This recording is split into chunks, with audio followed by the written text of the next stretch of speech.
What's good, great people? What's going on with y'all? Happy Hump Day. Hey, welcome back. I'm Andre. This is the second coming. Hey man, listen. Happy to be back for another week. Had a great weekend. Had a bunch of fun over there with illogically speaking. Jossie and Vic, man, had a great time talking with y'all on Sunday, man. It was a good time. Would have been better if the Washington football team wouldn't have been the what the fuck team on Sunday, but that's okay. Um, we just glad to be here. You know, I know we got there's so much going on in the world. It's almost, you know, there's almost a full slate of things I could talk about every single week. But this week, man, I really just wanted to sit back and, what I'm saying, just kind of talk to my people today. Not about the elections or not about the debates and everything that's going on. Just some real world stuff that maybe we don't get a chance to. We haven't, I'll say, get a chance to really sit up and talk about this going on. With relationships and interaction.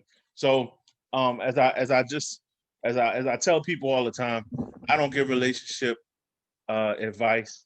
I share relationship experience, and hopefully, if it's relatable, by all means, use what you can. If it's not, take it with a grain of salt. Um, and hell, some of y'all ain't in relationships anyway. Let's keep it real, but we ain't gonna dig in y'all business. Um, so what I want to talk to y'all, what I want to talk to y'all about tonight is something I like to call relationship escape artists. Um, these I often come up with like a special category for people who I've experienced, and certain things that I've done even in my experience with people, and I try to categorize that kind of thing so that when I speak on it, it can be relative to people, so they even learn from it or laugh at it, whatever works for them. But this particular one, I have experience on both ends of it, being a relationship escape artist. Now, what I define as a relationship escape artist is somebody who basically comes into a relationship with a exit strategy from day one. They know they know that they want to get out of it before they ever get into it. It's an easy out clause, so to speak. And today I just want to go over certain points that might help y'all identify what these people are like, who these people are. So that if you come into contact with these people, you know how to deal with them, and run for the hills. Because I'm gonna tell you, there was a time when I didn't mean no good when I was dealing with women, and I know that a lot of people can relate to having those times in their life. So let me share a story with y'all. I'm gonna share two stories with y'all. One story is going to be a situation that I went through. Uh, I was dealing with a woman, and she was a bit older than I was. I'm gonna say I was. She's about 12 years older than I was. I wasn't like young. I was 28, so she was. You know, do your math. Okay, it's Wednesday, and I worked all day. So the funny part about it was she.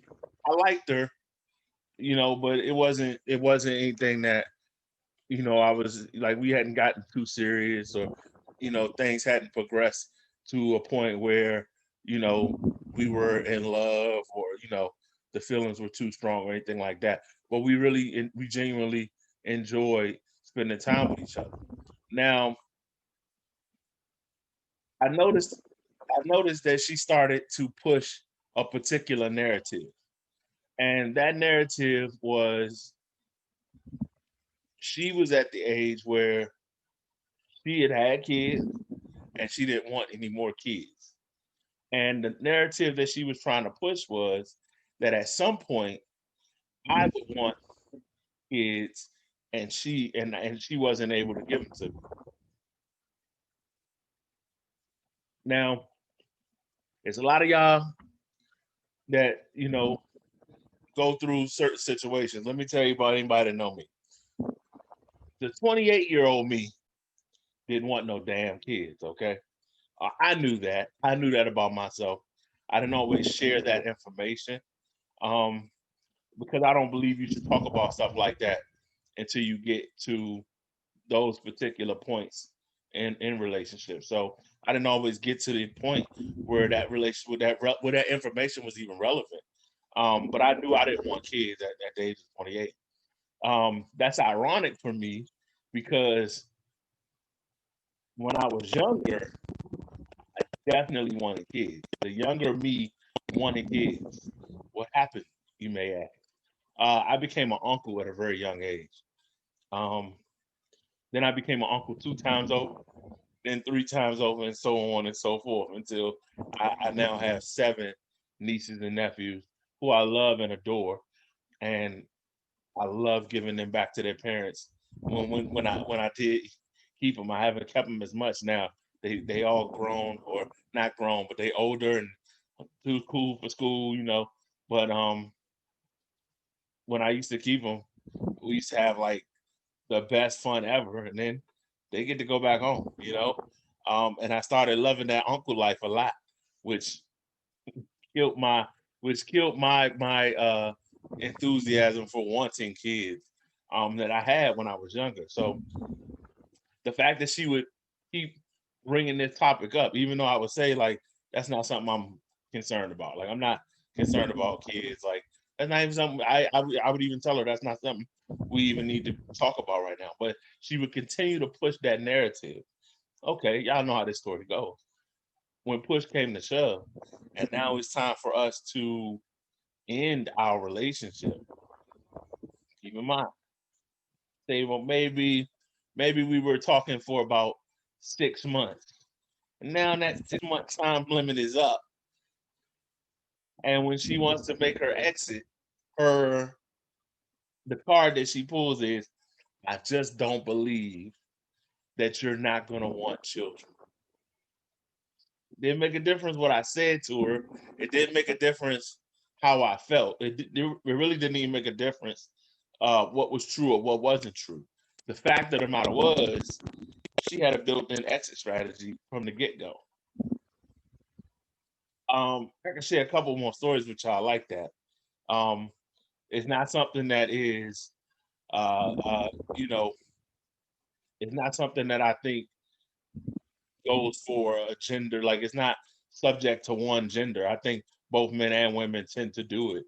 Um, and to a certain extent, it almost, I can actually respect it to a certain extent. If as long as I think it's no, I guess as long as you're not being dishonest, you know, um, because everything don't work for everybody, and we all have a probationary period. Let's keep it real. When you meet somebody, unless you head over heels from day one, everybody got a probationary period, and so it happens. And sometimes when that probationary period is up, if you don't have, and I've talked to many of my friends, both male and female, who wanted to get out of relationships, but didn't necessarily have an exit strategy or have the words to say to kind of soften that blow. So sometimes you just got to go in prepared. So I would never tell I would never tell a story about somebody else without telling one for myself. So I definitely have a story for when I did that. I actually was dating a woman who I believe was a little immature for my taste. Um, Anybody who's dealt with somebody who was immature, uh, both male and female, you know the capacity for fun is always there. That capacity to have a good time and enjoy yourself and be you know in a great space and you know keep it light, keep it free. That capacity is always going to be there because that immaturity kind of keeps it, you know, from getting stale. You know, it's unpredictable. You never really know what you're going to get. With that being said, there's pros and cons to everything. So no, it's not as consistent. It's not as uh, you know, it's not as standard as a relationship would be, or as a potential romantic interaction would be.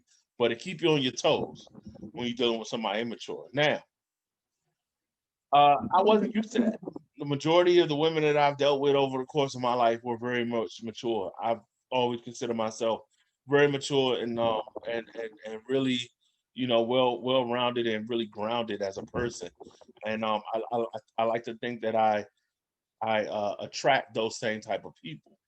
And generally I would. But this particular young lady, she was kind of wild and free and a little younger than I was, and you know, I believe she was like 5 years younger than I was, and it was just fun. It was fun that I remembered when I was, you know, her age. You know, when I was 21, 22 years old, and it was it was a lot of fun actually. But with that being said, I knew it wasn't going to last. I knew when it came to maturity level, it wasn't something that I was willing to, you know, put up with for the long haul. It wasn't something that I was willing to endure and wait for to get better.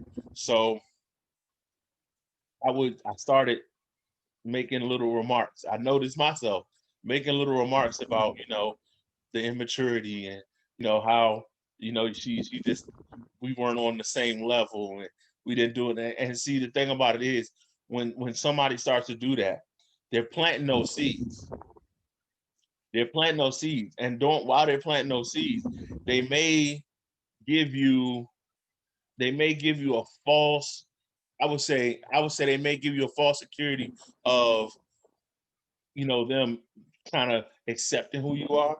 They may give you a false security of tolerating who you are. You know, but they're really planting those seeds so that they'll be able to take the exit when they get a chance, so that they can be able to, you know, move along when the time comes.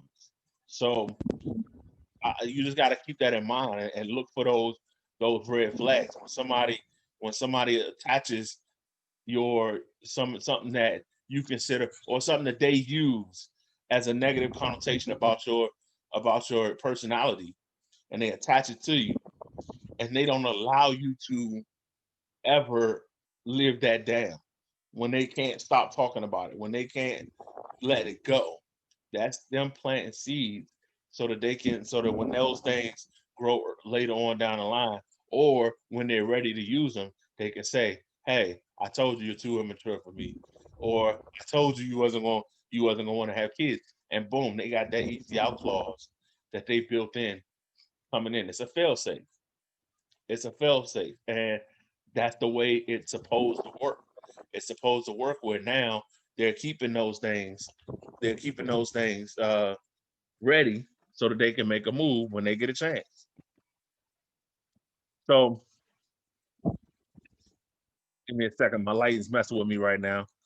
Y'all gotta forgive my my eyes right now. I know they kind of I got the itis eyes. Shout out to the caged, the uncaged, was it Uncaged Chef. They fed a brother today, man. Black owned. Go check them out when you get a chance. Um, but yeah, no, I was really ready for that transition or to get past that relationship. And when I was able to take that trump card and play it. And a lot of people do it. I like to call them the escape artists. You all, if y'all come into contact with people like that, y'all might have different names for them. And sometimes you have to take that type of inventory when you get into a relationship, or right when you get out of a relationship. Take the inventory of the conversations that you've had with that person. A lot of people don't take the proper amount of time moving from one relationship to another. But if they would, and they would think about, how did this transition take place? How did I go from being with this person to now being without this person? And if they start to think about some of the conversations they had along the way, I believe they would really recognize some of these things in a way that would make them understand how people operate. Um, you know, I personally feel like it's something that we could all learn from, and I feel like it's something that we all have experienced. We just may not know the nature of that experience.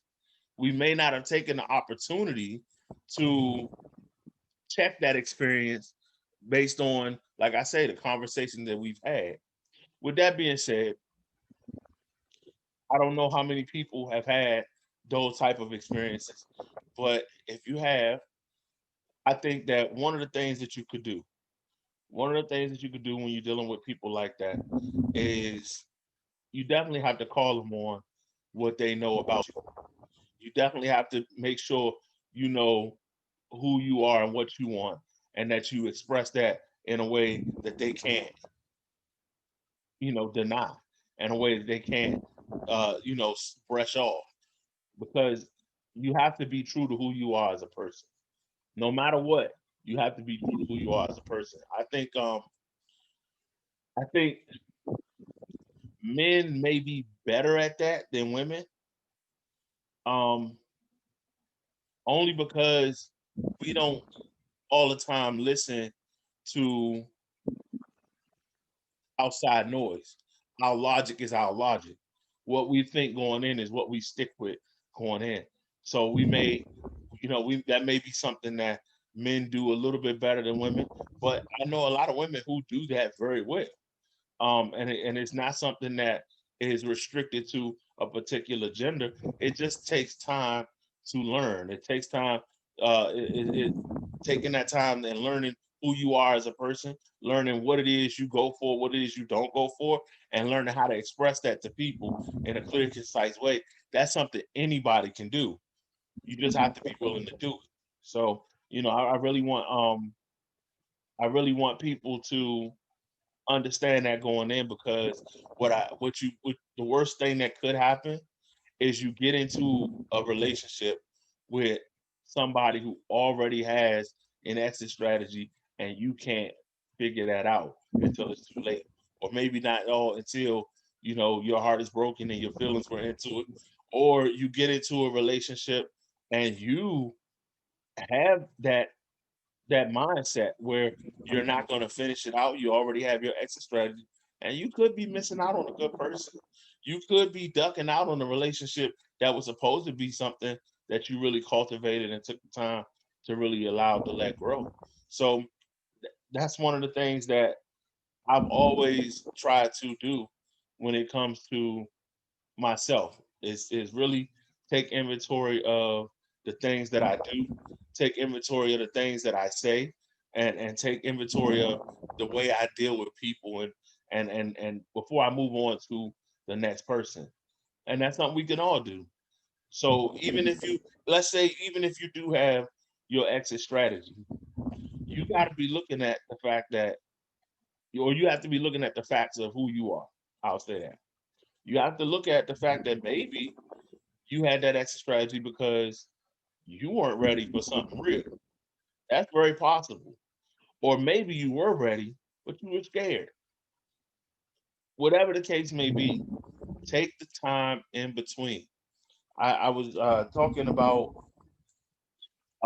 to a friend of mine about Will and Jada's entanglement situation, and everybody was coming down on it and talking about, how their marriage was a mess and all this and all that. I didn't get that. That's not what I got from all of that. From all of that, I got the fact that I think Will and Jada are probably two of the most honest people I've ever seen when it comes to relationships. Like the way that they communicate and the way that they interact with one another, I would only hope that men and women, all across the country would do in a better way. Like the way that they do it, I don't feel like we do it enough. I feel like they have this alien level uh communication that we just don't have as men and women. And especially black men and women, we seem to constantly be at each other's neck. And this is one of those things where it's like you've actually met somebody and y'all started dating and you made up in your mind that this thing is coming to an end in 6 months, 8 months, a year, 4 months. This thing is coming to an end. You made that up in your mind day one, and you made a plan to stick to it. Like, how do you expect to have any type of success in a relationship, or any type of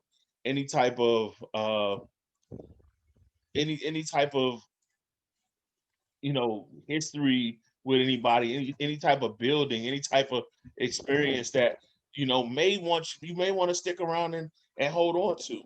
You never know. I feel like a lot of people go a long time looking for somebody that they already gave away.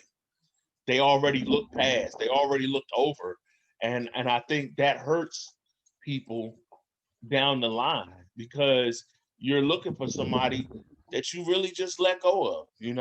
And so before you take the opportunity to follow through with your exit strategy, really sit and take the opportunity to look at the person, take inventory of yourself, take inventory of the person you're dealing with. We live in a society now where everything is so fast and everything is so, you know, microwavable that nobody takes the time to actually cultivate real relationships anymore. Nobody takes the time to really, you know, get themselves in a position where they can be 100% open with somebody, where they can be emotionally available. That's a big thing. That's a big thing for a lot of people. Nobody takes the time where they can be emotionally available for some people. And when you don't take that opportunity, you don't take that time, you're closing yourself off to the possibility of a successful relationship with somebody. And it's not always about romantic relationships. I know a lot of times we kind of marginalize everything down to romantic relationships. Don't get me started on how holidays like Valentine's Day is only supposed to be for people in relationship. Listen, Valentine's Day is for love, and there are so many different aspects and types of love, that Valentine's Day is really for the people that you love and the people that love you. So no, that goes the same for the way you cultivate relationships. That could be with your friends, that could be with your family members, whoever. If you don't take the opportunity to really build on the relationships that you have with people, you'll lose good people. So I really want y'all to really take the opportunity to think about stuff like that before y'all do it.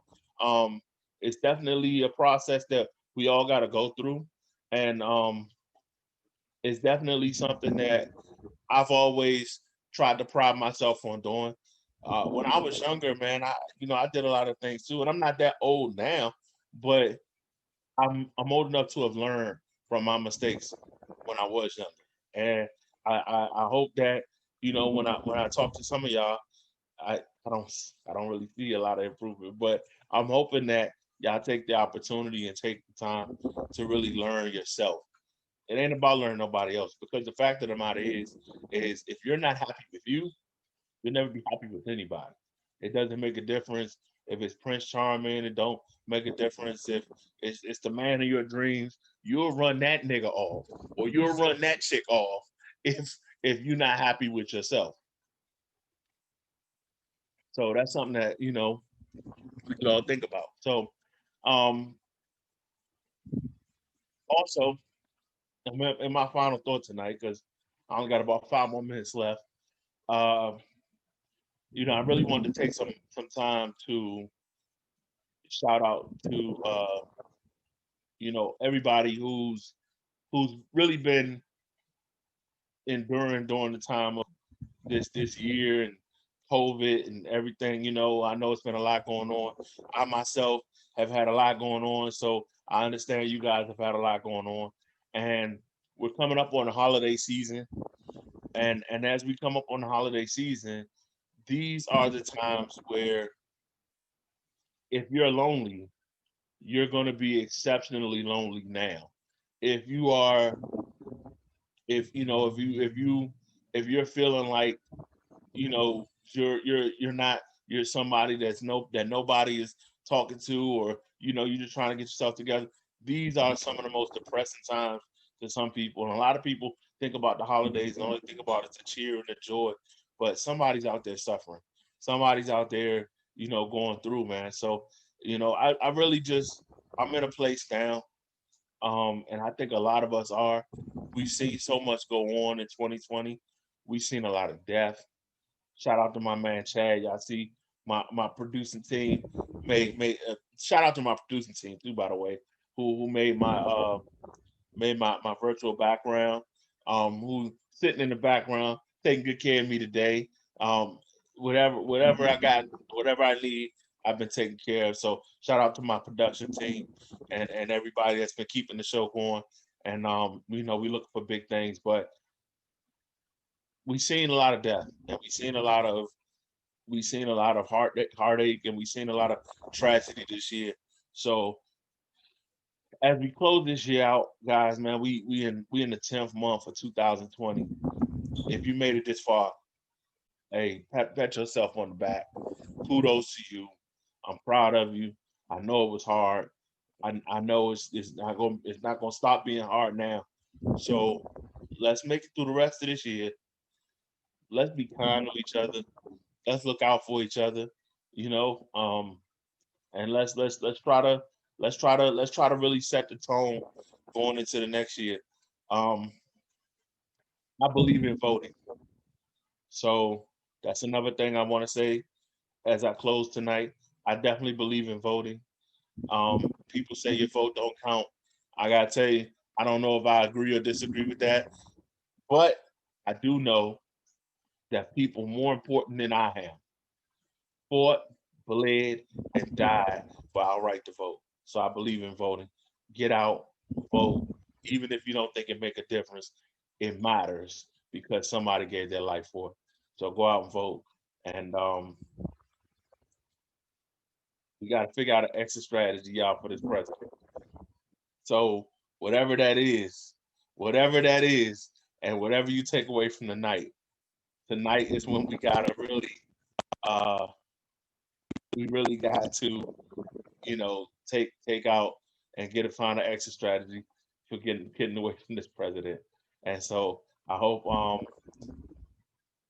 when we go to the booth this time, it not only invigorates us this time, but we start to pay more attention to the midterm election, start to pay more attention to your local elections, start to pay more attention to the politicians as a whole.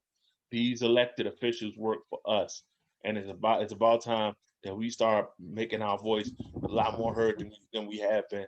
We've been lazy, and we've allowed people who don't deserve to be in office to stay in office. And now I want all of y'all to really take the opportunity to get your shit together, vote, organize, protest, whatever we got to do.